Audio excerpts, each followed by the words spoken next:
Hello friends, എല്ലാവർക്കും സ്വാഗതം പുതിയ വീഡിയോയിലേക്ക്. ഇന്ന് ഞാൻ വന്നിട്ടുള്ളത് വളരെ കുറഞ്ഞ ചേരുവകൾ മാത്രം ഉപയോഗിച്ചിട്ട്, അതും വെറും 5 ചേരുവകൾ മാത്രം കേട്ടോ, വളരെ സിമ്പിളായിട്ട് തയ്യാറാക്കാൻ പറ്റുന്ന നല്ലൊരു മുട്ട കേക്കിൻ്റെ റെസിപ്പി ആയിട്ടാണ്. വെറും അരമണിക്കൂർ മാത്രം മതി ഈ ഒരു സ്പോഞ്ചി ആയിട്ടുള്ള കേക്ക് ഉണ്ടാക്കിയെടുക്കാനായിട്ട്. എന്നും പറയുന്ന പോലെ വീഡിയോ കണ്ടിട്ട് ഇഷ്ടപ്പെടുവാണെങ്കിൽ ലൈക്ക് ചെയ്യുക, ഷെയർ ചെയ്യുക, കമൻറ്റ് ചെയ്യുക, ചാനൽ സബ്സ്ക്രൈബ് ചെയ്യാനും മറക്കരുത്. പിന്നെ ഫേസ്ബുക്കിലൂടെയാണ് വീഡിയോ കാണുന്നതെങ്കിൽ പേജ് ഫോളോ കൂടി ചെയ്യണേ. ഒപ്പം നമുക്ക് നേരെ വീഡിയോയിലോട്ട് പോവാം. ആദ്യം കേക്കിന് വേണ്ടിയിട്ടുള്ള ബാറ്റർ റെഡിയാക്കാം. അതിനോട്ടൊരു ബൗളിലോട്ട് 3 മുട്ടയുടെ വെള്ളം ഒഴിച്ചു കൊടുക്കാം. ഇനി ഇത് നന്നായിട്ടൊന്ന് ബീറ്റ് ചെയ്തെടുക്കാം. ഇനി നിങ്ങളുടെ കയ്യിൽ ബീറ്റർ ഇല്ല എന്നുണ്ടെങ്കിൽ ഒരു വിസ്ക് ഉപയോഗിച്ചിട്ട് ബീറ്റ് ചെയ്തെടുത്താലും മതി.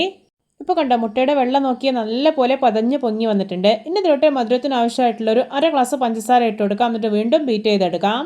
ഇപ്പോൾ ഇതാ മുട്ടയും പഞ്ചസാരയൊക്കെ നല്ല പെർഫെക്റ്റായി തന്നെ ബീറ്റ് ചെയ്തെടുത്തിട്ടുണ്ട്. ഇനി ഇതൊരു ബൗളിലോട്ട് മാറ്റി കൊടുക്കാം. ഇനി മറ്റൊരു ബൗളിലോട്ട് മുട്ടയുടെ 3 മഞ്ഞ ഒഴിച്ചു കൊടുക്കാം. ഇനി ഇതിലോട്ട് ഒരു 1/4 ഗ്ലാസ് സൺഫ്ലവർ ഓയിൽ കൂടെ ഒഴിച്ചു കൊടുക്കുന്നുണ്ട്. പിന്നെ നല്ലൊരു ഫ്ലേവറിന് വേണ്ടിയിട്ട് ഒരു 1/2 ടീസ്പൂൺ വനില എസൻസ് കൂടി ചേർക്കാം. എന്നിട്ട് നല്ല പോലെ ഒന്ന് ബീറ്റ് ചെയ്തെടുക്കാം. ഇനി നിങ്ങളുടെ കയ്യിൽ വനില എസൻസ് ഇല്ല എന്നുണ്ടെങ്കിൽ ഏലക്കപ്പൊടി ചേർത്താലും മതി. ഇപ്പോൾ ഇത് ബീറ്റ് ചെയ്തെടുത്തിട്ടുള്ള മുട്ടയുടെ മഞ്ഞ ഉണ്ടല്ലോ, അതുകൂടി ബൗളിലേക്ക് ഒഴിച്ചു കൊടുക്കാം. എന്നിട്ടൊന്ന് മിക്സാക്കിയെടുക്കാം.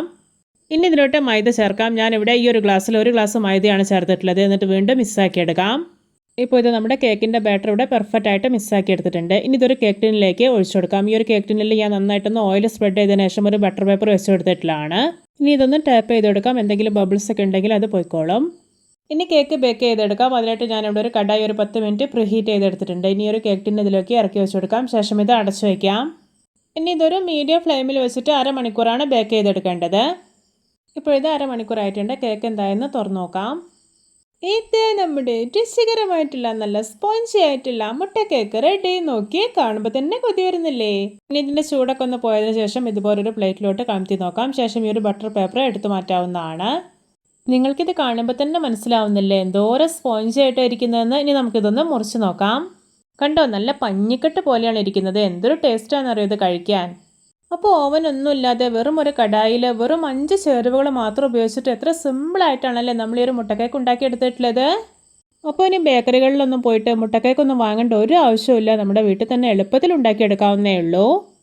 പിന്നെ ഈ ഒരു കേക്ക് ഉണ്ടല്ലോ, കൂടുതൽ സമയം ഇരുന്നാലും ഹാർഡായി പോകത്തേ ഇല്ല. നല്ല സോഫ്റ്റ് ആയിട്ട് തന്നെ ഇരിക്കും. എല്ലാവർക്കും എൻ്റെ മുട്ടക്കേക്ക് റെസിപ്പി ഇഷ്ടപ്പെട്ടെന്ന് വിചാരിക്കുന്നു. ഇഷ്ടപ്പെട്ട സപ്പോർട്ട് ചെയ്യാൻ മറക്കരുതേ. അപ്പോൾ ഇതുപോലെയുള്ള വെറൈറ്റി വീഡിയോകളായി നമുക്ക് വീണ്ടും കണ്ടുമുട്ടാം. Okay, bye bye.